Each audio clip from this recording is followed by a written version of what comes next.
is because we have a really jank setup with 2 laptops going. We can't get everyone in one camera, so... Shh, everyone be quiet. Scotch is gonna tell us a story. Can superchuck here? He's the sleeping man. Can we turn up Scotch more? He needs Superchuck the said story. yes. I can hear. Alright, strap yourselves in. It's gonna be a good one. I'm all cuddled up and ready. That's good motivation for me. Alright. Once upon a time, there was a princess whose beauty was the talk of not just her own, but many a land. As beautiful as she was, the princess had been raised to be fair and just. As the days went by, the happiness and the joy of her people became her only concern. One day, a prince arrived at the kingdom to court the princess. The two spent hours, days, and weeks together. The princess had fallen in love with the charming prince. One day, the prince took his princess to a shady grassland full of flowers located near the edge of the forest. He challenged the princess to pick out the rarest flower for him, the scarlet rose, from the dense woods, if she truly loved him. The princess entered the woods to search for the scarlet rose. She loved the prince, and she would prove it to him.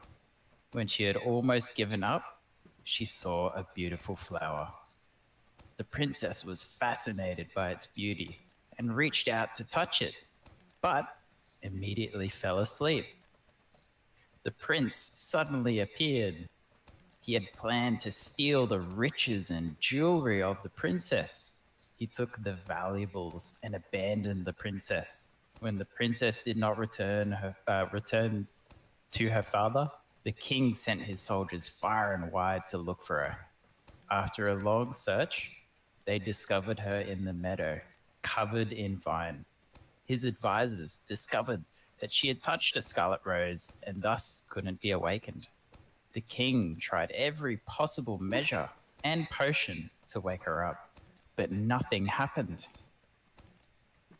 The disheartened king made it known that anyone who could wait by the princess's side until she awoke would win her hand in marriage.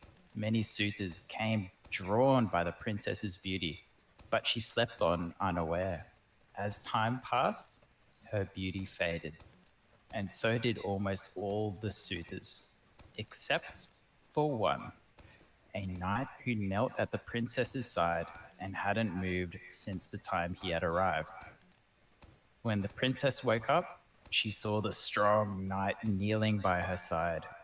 He told her about the poison and the king's decree and declared his undying love for her. The king was overjoyed at having his daughter back and at finding a loving husband for her, and declared their wedding, which took place the very next day. And they lived happily ever after. Thank you, Scott. That was beautiful. Oh, The hell, you're not asleep yet? tear jerking. Sleep tight. You're supposed to fall asleep during the story.